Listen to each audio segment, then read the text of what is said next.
Oracle very generously makes all of their software and documentation available for downloading.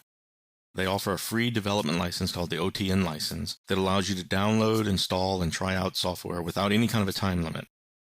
You're not allowed to create a production environment without buying a license, but you can practice and try things out. It's great. I always keep up with the latest versions and all that. For professional use, like this course, for example, I have a license for my own database. But to keep up with development and testing new things, all the different versions are out there. otn.oracle.com.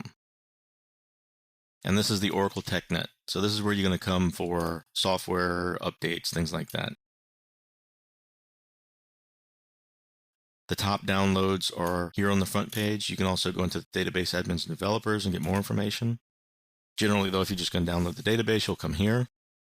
If you're just starting, I'd actually recommend you get the 11G XE. It's an easier to install, easier to use starter database, totally free, and you can actually use this one in production. If you want to do administrative work, you need some things that XE doesn't have, so you download the regular one. You have to agree to their license, and you actually have to have an account. Create your account. It's painless, takes 5 minutes maybe. And I strongly recommend you do that anyway, even if you're not going to download, you say if you're going to use your employer's database, because there are forums on here that you'll want to participate in as you're learning. So you accept the license agreement and then choose your flavor to download. I'm not going to download because it takes forever to download. It's huge, 2 gig files. I already have it downloaded, and I'm going to go ahead and start it up. I'm going to do the Windows version, but once you're in the install tool, it's pretty much the same. So you run the setup. It's a wizard interface. I actually go through the Oracle Universal Installer in a little bit of detail in a future section. If you want to be informed of security updates and things like that and actually tie it into your Oracle support, you can do that. I'm not going to do that right now, just for example. It says you don't have an email address. You sure you don't want to be updated on critical security issues?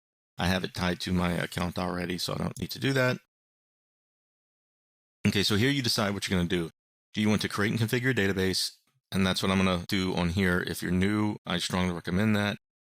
Later, if you just want to deploy the software, you can do that. If you're doing an upgrade, you can do that. But for coming in first, I would strongly recommend, as a new person, you do the create and configure. What is the class? I'm actually running on a server class desktop, but you can pick desktop. It'll use less resources. Server class wants to use everything. Choose where you're going to install things to and what you're going to install. I actually have Personal Edition installed. That's what my license is for. But you choose what you want. And notice Oracle XE isn't here. I'll talk more about XE, but that's a separate install, separate type of database. And I talk about each of these versions too, and which you should pick. If you're just following along in your testing, I'd say go ahead with Enterprise Edition or Personal Edition. We do a little bit of partitioning at one spot, and you'll need either Enterprise or Personal to do that. Your global database name, that's just the name that you want it to be, and then your administrative password. You can do something simple, administrative password, admin password does not conform. So you want to do like an uppercase and some letters, and you need to make sure they match. There we go. So now I've got a long enough password. It does some checks to make sure your system is capable of running whatever you've chosen to install. And since I'm actually running a database, I sure hope it's capable. And then this is what it's actually going to install. So it needs 3 gig. I have 800 on that drive. I chose Enterprise Edition. It's going to create and configure the database. It's going to use 4 gig. It's going to use automatic memory management, etc., etc. Then you hit finish and it does the install. I'm not going to do that because I've already got my database.